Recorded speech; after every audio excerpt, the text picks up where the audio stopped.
Well, as Juneteenth week comes to a close and we all have to go back to work on Monday, I picked one more episode of Secure Digital Life from all the way back in June of 2018, where we had a student, Matt Silva, come on. And Matt founded the Cyber Club, was the very first one at Roger Williams, and is now a successful security engineer. But back then, he was just a little student. And so you should check it out and maybe share it with any students you know. This is a Security Weekly production for security professionals by security professionals. Please visit securityweekly.com/subscribe to subscribe to all the shows on our network.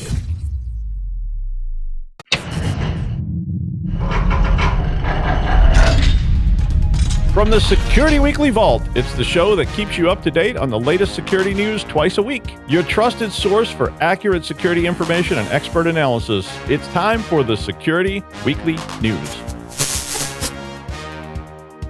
Today we're going to talk about college and the careers coming out of college. I've got Matt Silva, an official designated college student. Who actually, we checked his credentials. He actually is a college student. He's not pretending to be one. Yeah, I got the shirts and the hats and stuff. Yeah, he's got the hat, so that makes it okay. Yeah, that's how I got my job. And I just wore a shirt that said professor on it, and they were like, oh, yeah, sure. Come on. Come in. And we have Russ down here, who is also a college employee. So it's like college. I was going to wear my cap and gown, but I forgot it, and my cat was sleeping on it anyway. So I think they'll forgive you. Yeah, probably. You know how many people? I mean, I will. You know how many people you catch with fake resumes? A lot. All the time. I personally, I mean, just little old me. I have actually caught two people, not at the university, but in companies, in high level positions, if you can believe this, who had fake credentials. No or kidding. Falsified at the very least. No, they were fake. I mean, just like straight up, like the guy had a diploma on the wall that said Harvard University. Master of Business Administration. And I kept looking at it because I was like, oh, okay. And, you know, I was like, but there was something wrong with it. I kept looking at it and I kept thinking, what? Something. It's just like, you know, when you see something weird and you're thinking, there's something a little bit off about this person. Yeah. And I kept thinking and thinking and thinking and thinking. And I called a professor at Roger Williams who went to Harvard. And I said, Brett, you went to Harvard and I know you have a diploma hanging on your wall. Describe it to me. And he was like, it's in Latin. I can't do his accent. And I was like, and I went back to the guy. I was like, aren't Harvard diplomas in Latin? And the guy was like, well, they give you the option of having them printed in Latin or English. And I was like, wrong. And he got fired. Ooh, right. Yeah. And then we had a guy that had a fake, he had a fake undergraduate degree. He never finished, and he just had it printed out and put it on the wall. That's great. He was working. Must be true. Yeah. So giving Matt some ideas, right? Yeah, like, you know, why keep going? Yeah, we're already in trouble. Yeah. Well, we've talked about certs. So certainly in the past we've talked on the show about certs, and we've talked about college, and we've talked about careers, and we're going to talk to Matt a little bit about some of these ideas and about why he made the choice he did, because obviously he could do all kinds of different things. Right. I mean, I would like to think so. Yeah, hopefully I'm just not like incompetent. You could you could be a snowboard instructor. Oh, I was once. No, I know. You don't think I checked this interview out? It's like people have been watching you for like 2 weeks. We got some interesting questions coming up. Oh, let me tell you. Already. Yeah, there was that whole incident with. Yeah, no, we won't get to see. Well, for me anyway, there's always negatives and positives about college, and obviously I went to school. I didn't even fake my credentials. Right. You know, it's tempting. Go ahead and check. It's legit. But I mean, when I went to college, it was really in the field. There was not a lot of options in terms of you couldn't just say, okay, I'm going to leave high school and I'm going to go be a programmer. It just didn't happen. I mean, they hired programmers from university programs, and that's just how that worked. Russ, what about you? Well, same thing. I mean, they bundled all the computers under either two majors, either CS, computer science, for more, for more development and stuff like that, and then CIS, computer information systems, for more like databases and back end stuff. So we didn't really have options like cybersecurity or data analysis or any that. Well, maybe had data analysis, but we didn't have anything more. Now the field is sort of fanned out. In Matt's era, so in Matt's era, there becomes this option. So you're in high school, and all of a sudden you have companies saying, okay, you're good at this. just come on board. Like forget that crap. Right. And my observation about it, and you've heard it from us in the past, was that then that's fine. I mean, for a few years, and then all of a sudden you hit that 2 or 3 years out, and somebody says we're going to promote you to supervisor, and then the HR people show up with the check boxes, and we hear Russ and I've heard this while I was Hacking Fest last year. We were talking to lots of people about, and one of the more common questions: I need an undergraduate degree. Because it wasn't even I need a master's degree, it was I need an undergraduate degree. And I know numerous people personally that have run into that. Not that it's a sales pitch, but it is something you have to think about. If you're a high school student and you're thinking I'm going to just bail here, I'm going to go get a job as a pen tester and make a whole bunch of money and forget it. Right. Which isn't, I mean, it's an option for people. Yeah. I mean, yeah, it depends how far you can climb. But this, I mean, did you ever consider that? So I actually didn't know too much about cyber when I actually enrolled in Roger Williams for cybersecurity. So when I was coming out of high school, I was from a trade school actually. So my vocation before this was graphic design, right? Oh, okay. I knew I liked computers. I wanted to tinker with like a bunch of different programs. I was just learning about it, and then about halfway through, I decided I wasn't really into the whole starving artist thing. And it's cool to be artistic and whatnot, but I was looking for something a little bit more like intellectual stimulation to it. So I started looking around for like computer science degrees. I didn't really know what computer science was, la-di-da-di-da. I'm looking around, I'm poking around, and I come to Roger Williams, and then I go to the admissions office, and like one of the pamphlets, it's like cybersecurity and networking. Has a picture of me on it. It does. It does. It's like you hunched over the student, like me and Steve. It's either me and Steve or another guy named Matt. So. Oh. Weird. I don't know which one. There's different pamphlets, but I know one's guy. I won't say their last names. You know who you are, but it's Steve and Matt are on those pamphlets because it's like they're always asking if they get royalties or something. Yeah, right. Yeah, but no. So I was looking through the pamphlet, and it has like really sexy descriptions like network defense, learn industry skills. You know who wrote those sexy descriptions too? Yeah, you. Yeah. Oh yeah, it was me. All right, nice. Actually, I don't know. Maybe somebody in marketing. I read some. So I read it and I was like, wow, this seems really interesting. Like, because it's written really nice. And then I started poking around for like I wonder if any other schools have this, and I found that like not really. The only thing I could find that was equivalent to was like Northeastern had like an information assurance sort of deal, but like it wasn't really like the same thing. It didn't get right to the point the way like the pamphlet kind of described it to me. I was like, wow, this is really cool. This is the only college I've ever seen offer this. And I looked it up. It seems like it was in really high demand. Yeah. And it's something I hadn't learned about. It's something that seemed really interesting. And so I dropped right into it. And it was one of those courses where they kind of teach you from the ground up. So I didn't have to know a lot about networking or programming even before to start, because you start at the basic 100 levels and then you kind of work your way up. So like I have friends who ask me, because like they come to me for advice now with anything, everything that's like that's when it gets scary. Can you help me reset my router? And I'm like, get that. Yeah, all those. What's WPA? Yeah. Oh wow, you're getting the advanced people asking for help. Right. Yeah.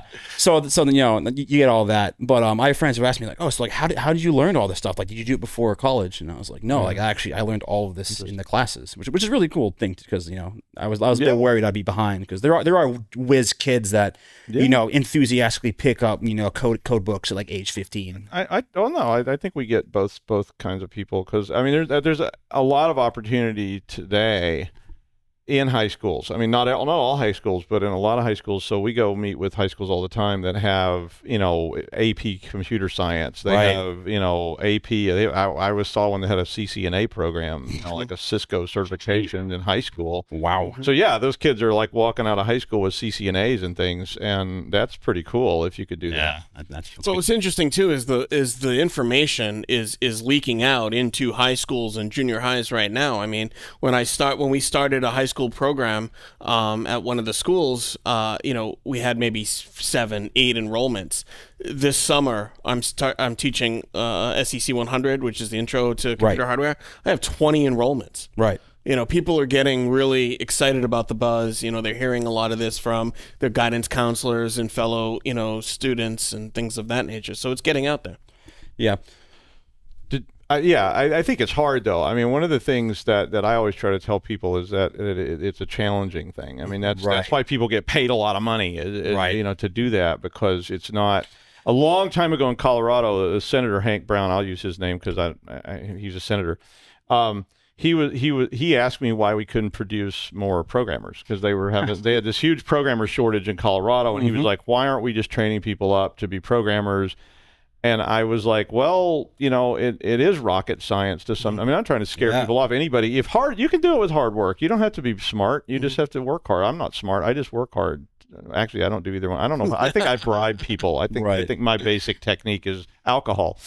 So and Rick and Morty. And Rick and Morty, and so I'm like the leading expert on Rick and Morty. So if you have a Rick and Morty question, just send them right in because I can explain it. And, I'm trying to. We want to get the producers of that on the show. So it's like they're too famous now. We missed the window. Where they were like, Dan Harmon. Where they like nobody knew who they were, and then like some people were like, "Who's that?" And then now it's like Dan Harmon will be meeting with the Queen of England this morning to discuss the European Union.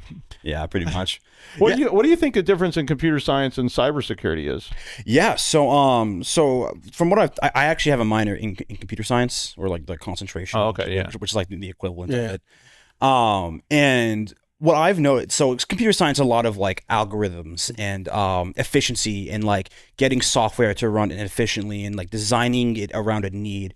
Whereas cybersecurity is a bit more based off the network concepts of security, port security. Of course, there's like pen testing and stuff like that.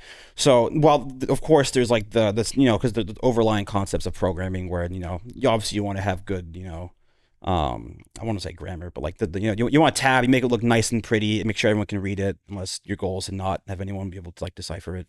But and then Microsoft, right.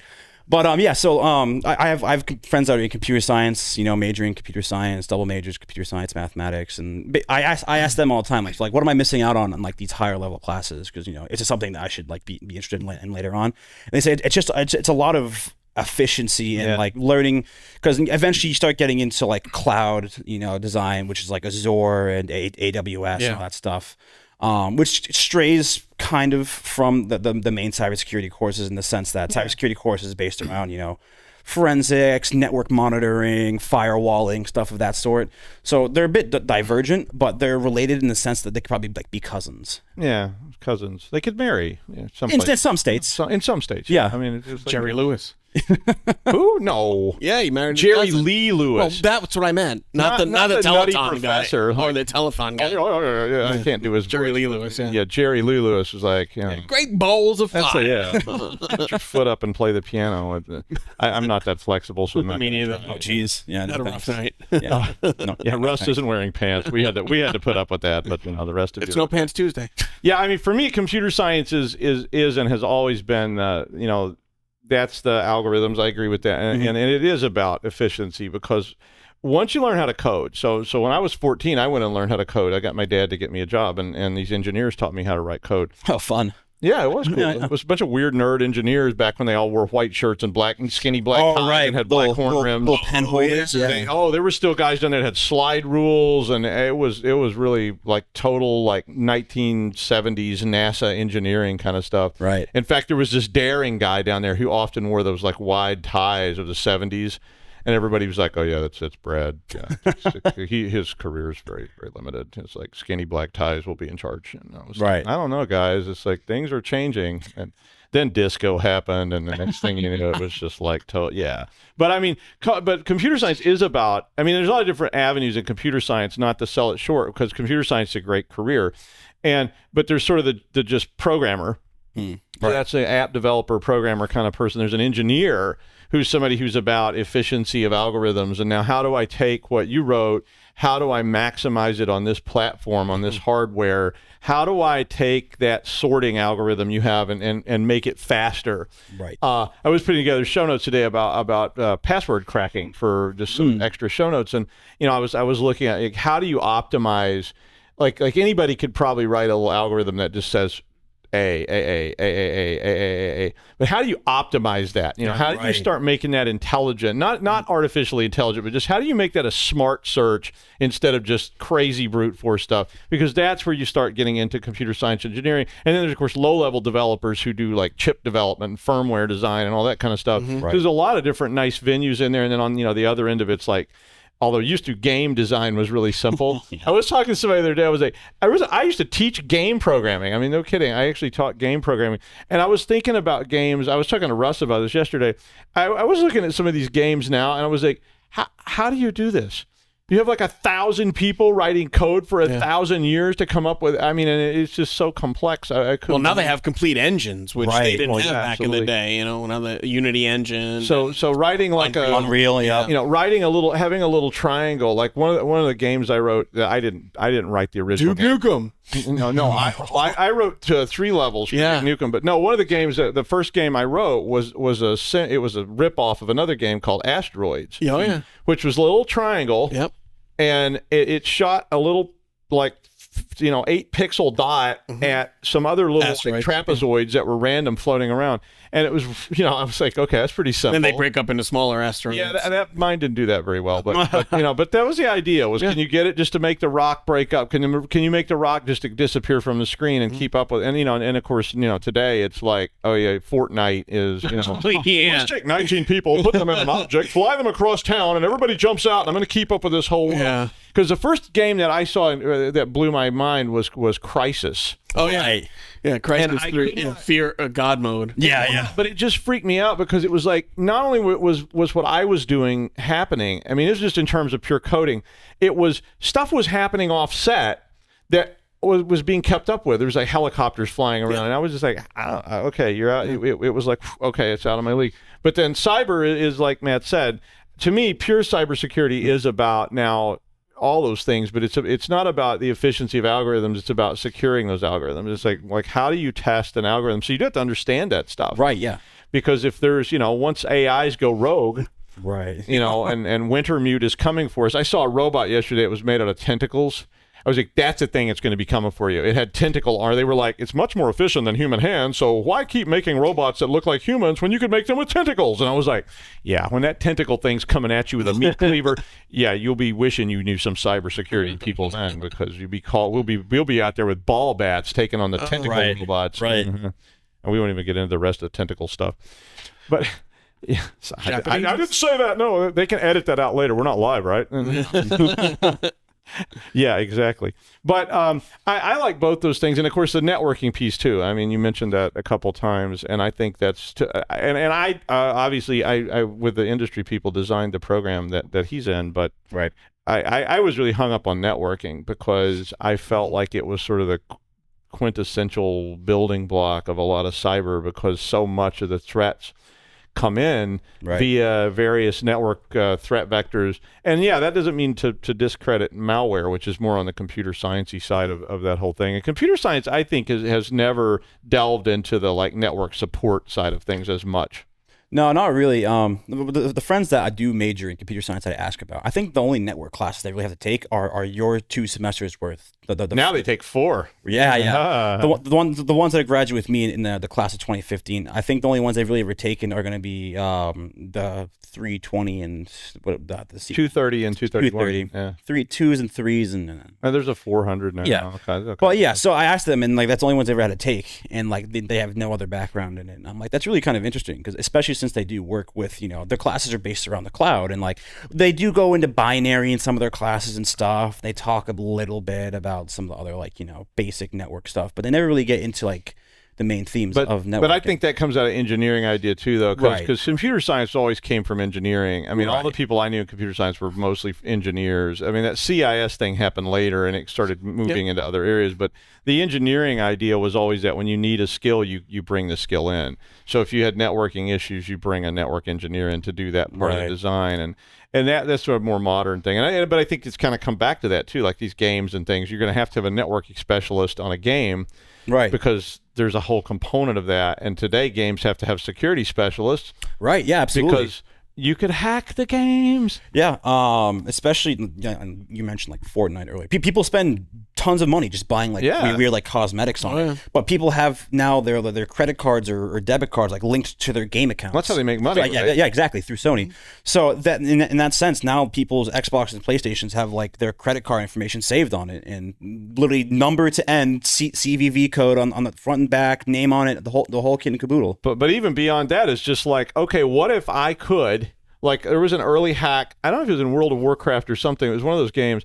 There was an early hack where your actual attributes were saved on your disk. Oh yeah. So your character, so all you had to do was like log out, go in there with a text editor and look at the file. Oh, look, I'm level 99. And, it was all security through obscurity. So it's like you don't know what the fields are, but guess what? People figured it out. And then you realize that if that, the Sword of Destiny was rated as a +2, and you just changed that 2 to say like a 15, all of a sudden the Sword of Destiny was the sword of I can't say the things I'm thinking.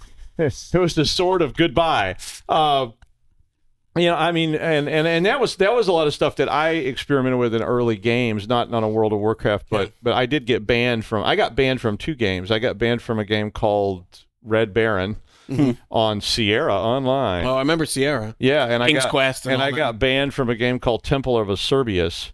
Because in Red Baron, I realized that the network stream for the coordinates and everything in the game were actually on your local system, and I was able to intercept them. So I was able to redirect the game output to a loop, like a loop back. I could get it and modify it before it went out the door, and I could turn my old biplane into like a supersonic jet fighter. So I could see a little pip way off on the horizon and go Mach 2, and it was like you catch up and you shoot the guy, and then you just zip away, and they don't know what happened. And the company was like, "We don't know what you're doing, but you're banned." And people were doing that. Astronaut's Call was another MMO that came out, and they had a similar hack where people were intercepting packets, and they recognized that, oh, look, you can change various things with the packet. So the one famous hack was they drowned an entire city, and so all the NPCs who had unlimited or infinite hit points would go aggro, and then they would start killing the nearest people and that was it. So it was kind of wild to read about. So. Now I got unfairly banned from Temple of Acerbius, or Pit of Acerbius is what it's called, because I was not cheating.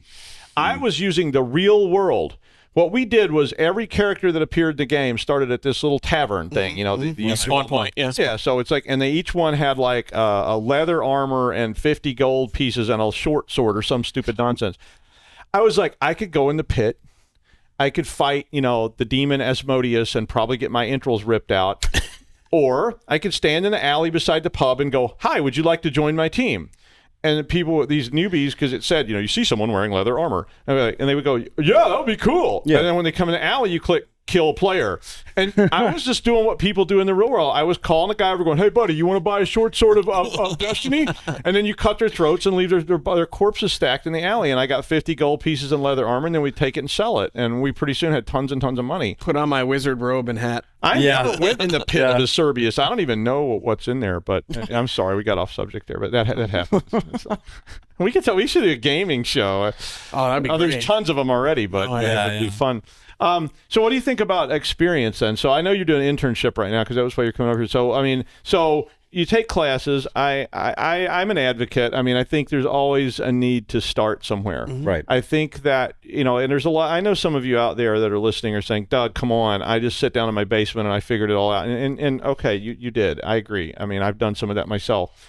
But at the same time, sometimes people just need a place to start. Right. Like, how do you get good skills? Snowboarding is a good way to put it. I used to be a ski guide, so I don't know about snowboarding except that you get injured really badly a lot. But, yeah. But in skiing, you could always tell people that had been to ski school. Like my daughter went to ski school. She's like a ski school 8, so she's perfect. Right. You watch her ski down a hill, she is absolutely, everything is perfect because that's just the way she learned to ski. Whereas other people are self-taught skiers, and you see them, and they may be able to do it, but it's very different than, a guitarist are the same way. You can see somebody who went to Juilliard school versus somebody who just sat in their basement and learned how to play. Very different things. So I don't know, what do you think about that? Yeah, I've always been a little bit envious of the people who kind of just like pick it up and are just whiz kids. I had a couple that were like in my freshman like math class. We had like a presentation, and it was like the 8 a.m. like statistics class. Ugh. It was Monday, Wednesday, Friday. Everyone's like dead. And I remember one day it was like just dragging on, like he was going past at the time. And I remember looking over at one of the kid who was like in one of my like basic like network security classes. And he goes in and he hops on his laptop because he's like taking notes. And he goes into the projector and he like remote shuts it off mid-lecture. And the professor just can't figure out how to get it back on because he's like this decrepit old man. And and he just like, I don't know what happened. Sorry guys, we'll have to pick this up next time. And then like this kid smirks and just closes his laptop. And I was like, wow, like that's cool. He's been here for 2 weeks. Like, what can I do? Like I can recite the OSI model or something. Well, which is fine. But then so in terms of like skills, right? I enjoy my classes in the sense that, I didn't know where to look to do these things in high school.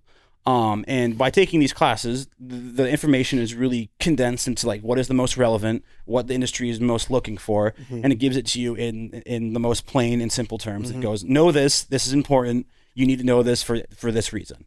And then you go, oh, okay, so time for me to learn this. And then sure enough, as it comes down later on the line, as topics kind of recursively come back around over and over again, you go, oh, so that thing that, maybe I kind of got it back then, now that I'm learning more in this kind of light, it kind of stacks. And then by the time you get to an actual job, then you get another light on it where it's like, okay, so I know this thing, I know how this works. Now I can go and make it work the way I want to. So it's kind of just taking, the difference between having knowledge and like having, the wisdom to like put it into practice. So, a lot of people can like memorize a dictionary and they can know a lot of words, but until you actually putting it into practice to make it do something for you is really where the application of knowledge comes into play. One of the things I like about your story, Matt, is that you didn't start the university with the interest of going in specifically to cyber. Right. You started as graphic design. Right. And so, you didn't really know that you were going to end up that way. Not at all. And you started from the beginning and worked your way through with a lot of hard work and perseverance and focus, Right. So, I think that programs that cybersecurity programs or any programs that are good, well constructed are ones that you can start from the beginning and work your way through. And here you are now on internship doing great things and actually applying the knowledge that you learned. So. Right. Yeah. And it's very encouraging too, because, you call in for that interview and sure enough, they get the phone call back. They want to do like a skills interview over the phone. And you go, holy crap, time to brush up on my Linux and I better bust out, the CISSP book or something. And then, which bit is the sin bit? Right, honestly. So I actually had one of those phone calls probably about like 4 or 5 days ago because I'm still feeling out for some things. Yeah. Yep. And so they grill you over the phone, and at the end the guy like congratulated me. He's like, yeah, like you actually did really well. La-di-da-di-da. And it was really encouraging for me to hear because, lo and behold, 3 years ago, like I wouldn't know any of this stuff. And here's this guy who's like a manager at this like SOC telling me that he's actually one of the more qualified people that like he's interviewed and that, he's really interested in having me like come on board and all this other stuff, which is really cool because coming into it, I was really nervous that like, because looking from the outside in, people who like do programming or like computer work, you go, oh, they're just like one of those kinds of people. They're in a whole different league. Like people are really scared of it. They think you got to be like this huge, like this intuitive kind of machine learner. And that's the way we like it. Right. Yeah, exactly. So like for me, I was really concerned that like these people would have like a different like mind that would work differently than mine. That I wouldn't be able to understand how programming works. But I was fortunate to have some just like really great teachers that really laid it out in like layman's terms that kind of really made sense. Like before I wouldn't have understand like why programming language called language, but now I'm like, oh wow, like these are, I can totally understand how you can make sentences and this is how it works out and this is how it communicates. Now I could take that the other way and say then he had these good teachers like say me, and that made him feel a lot better about his own intellect because he realized that gee, if Doug can do this, probably anybody can. So, it's got to be hope. I'll take it as a compliment. I'm gonna take whatever I can get. Right. So you think those internships are important too, though? I mean, yeah, absolutely. If you can snag one at like a SOC, any sort of like network security. Even ones that even aren't necessarily like super security based. There are ones that just pertain to like forensics or like hardware security, any sort of stuff like that. It's really great because you learn even talking to like the peers that are there. Like I talk to people who work there that like me. I may be an intern, but there are people who've been doing that for 5, 8, 12 years, and I go, what should I like, say if I really like the job? I go, what should I know? Like what are like in order to get into here, what is things I really need to get down? And they'll go, well, this is what I use every day. This is software that we use on a day-to-day basis.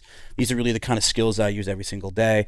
You should really brush up on X, Y, and Z. Yeah, and I mean, I started that way too. I mean, I was doing, I guess I would call it an internship, and I really liked it because I always like to be around really smart people that are smarter than me because I mean, I really do. I like that I learn all kinds of stuff, and some of those guys were just, I was like, wow. Yeah. But then that gives you a sense of accomplishment when you first go in there and they're like, do you know how to do like a binary bubble sort? And I'm going, I don't even know what those words mean.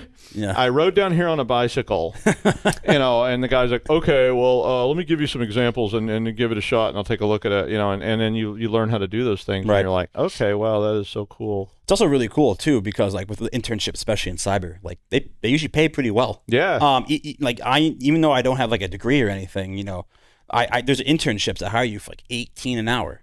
And I have friends who are like in business degrees, and they're sitting at their cubicle, doing Excel sheets and stuff for probably like 12 to like 13. Mm-hmm. And like, I would much rather be in the SOC writing up emails to this one guy who like screwed up his like, email security. And here I am, like this like 20-year-old reprimanding this like 42-year-old man. It's like, oh, you screwed up. This is your second strike. You're really on the shit list now. Like, no. I have a name for that. It's called the frosted glass window. Because when I was the sysop at the university, when I was an undergrad, we had a frosted glass window, and people would come down there, and it was really interesting because people would come down there and they would knock on the little glass, right? And they'd open and go, yeah, and it's like, hi, I'm Dr. Kelman. I'm like a Nobel-winning physicist, and my job. Are you the guy that cut me off? You're the one. I saw you. You came in. You had that Mercedes, and you pulled right in front of me in the parking lot. I didn't get to park today. I had to park over there in the East India lot. So guess what? Your priority is 0 forever. So yeah, there's that whole thing is always, and cyber's even better for that because now you can be ominous. It's like being a police. It's right. like, ma'am, like, did you click on this link? Yeah. Did you click on the link right there, ma'am? Did you? Mm-hmm. Yeah. You can just admit it to me. Go ahead. And you could. I want to get one of those detective setups with the bright lights. Yeah. Sure. The night of the 15th. You can't handle the truth. Yeah, it's like, because I want to just like, you give it up now. You clicked that link, didn't you? You thought that Nigerian prince was your long lost relative. I know you did. You can have some fun with it. So yeah. Matt, a couple of the skills that our graduates or current students or prospects, besides the hard stuff, the programming, the information security, penetration testing, and networking, we get a lot of students that say to us, "Oh, well, I don't need to know how to write well. I'm going to be coding. Why do I need to know how to write?" Or right. Communications is another one. This kind of soft skills they call them. Right. What are your feelings on that? As as somebody who's gone through this before. Well, so my opinion on that is that you can identify something that's like potentially like super dangerous. You can have all the knowledge in the world, but if you can't convince your boss that it's important and something you need to like invest your time into, it's gonna sink. And then they're gonna be like, oh, why the hell did this happen? Like, why? And it's like, well, I try to explain that. You can't come in and saying, well, you see here in this operation, the second bit, you're gonna lose them really quick. Yeah. In terms of in those kind of speaking and soft skills, right? You need to be able to break it down into like plain English for like the plebs. And the lay people. Yeah. So you need to be able to explain it to like a 60-year-old manager and explain, all right, so this is what this piece of program or software does, or this is what this function does. Mm-hmm. Here is the danger of it, and this is why it's important to like this operation. Yeah. Mm-hmm. And taking that kind of really broad technical concept and condensing it into something like that is something that is a very technical skill, because it requires not only that you understand really what it is and what's going on. You can't just wing it and just say, well, it's this. You can't look it up in the book and be like, well, the definition of this. You don't get it. You got to be able to break it down for them and make sure that they care about it. Well, that's we used to call us being in the cage. Right. So I used to work at this place, and they had this chicken wire cage down in the basement where they had people at work, and they would put people in the cage that like just didn't have those soft skills, as Russ says. They were rude, obnoxious, and they were maybe a bit great at what they did. But the problem was once you went in the cage, I wasn't in the cage. I know. I wasn't in the cage. He was in a coop. Yeah. Yeah. The cage was. Yeah, I was in the oubliette. But once you went in the cage, it was really hard to get out. Yeah. I mean, it was, and so writing and speaking are really critical skills to me. I don't think we do enough with that at the university. I wish we could do more, but there's just so many hours in the 4 years. But it's I really have seen people fail that were good at what they did because they couldn't sell it. Right. So social engineering, there was just a conference that maybe you went to, or maybe you didn't find one. There's probably one nearby. You can always take those skills from social engineering. You don't have to go take public speaking and do debate. Right. You can go to a social engineering training and learn it from that side, because that's the same skill. And try it. Yeah. I mean, harmlessly. Yeah. You can call up Walmart with, centralized PBX systems and try to gain access from an outside phone number. Not saying I've ever done that before, but I'm just saying, give it a try. See if you got those skills. Right. That was that announcement I heard the other day where they were asking for the price of adult diapers. Everything in aisle 4 is free. Sort of Walter Raleigh in a can. Right. Yeah. I'm also. I follow a lot of people like InfoSec Twitter, for example. Yeah. I saw a thing the other day where they were making fun of this guy because like he posted this thing on LinkedIn, and he was like, first of all, he was made this huge post like acting as if he's like the biggest thing, like he's the best thing since like sliced bread. Like he thinks like he's the it. He has all the skills. I deserve to be in every single like blue or red That's team. you. Yeah, yeah, right. And then, he's saying all these things that he will not accept from an employer, and he's like, "Yeah, please send me jobs." And so it has the people would just like screenshot it and post, and he was like, "Here's how to not get hired." Now he's in a my meme. company. Yeah, exactly. And everyone's putting on the blacklist because like, oh, what like Yeah, I saw that. what a tool like. Yeah. So last thing. So we got to wrap up. What do you recommend? So for all those people out there, what you have any words of sage wisdom for them now? Yeah, I mean, just don't be afraid of like technology. I know a lot of classmates of mine, or people who are in like say criminal justice, and I kind of explain to them like the classes I've taken, and I show them some like the PowerPoints that like that come my way, and like, wow, this information is like really cool. Like I never knew all this stuff. And I started talking like malware forensics and whatnot. Like, oh, like, is there a class I can take? And I've actually talked about 3 or 4 of my criminal justice, That's the next Could be a thing. Yeah. major, yeah. Yeah. Criminal justice friends, and they've actually taken up minors in cybersecurity because some of the classes like digital forensics and like all the stuff that can parlay into law enforcement.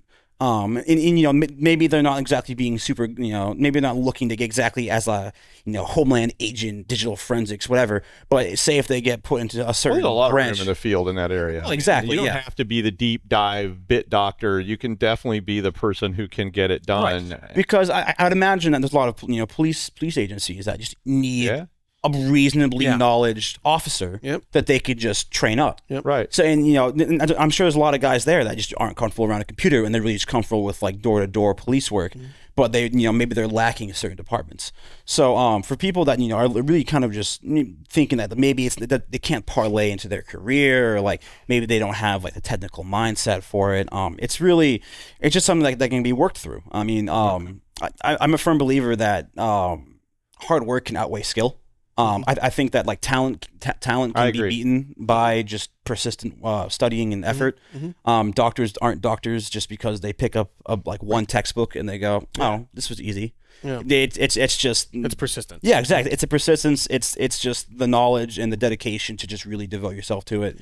There's nothing that can't be learned if someone else has learned it. So I would say just if you have an interest in something, just check it out.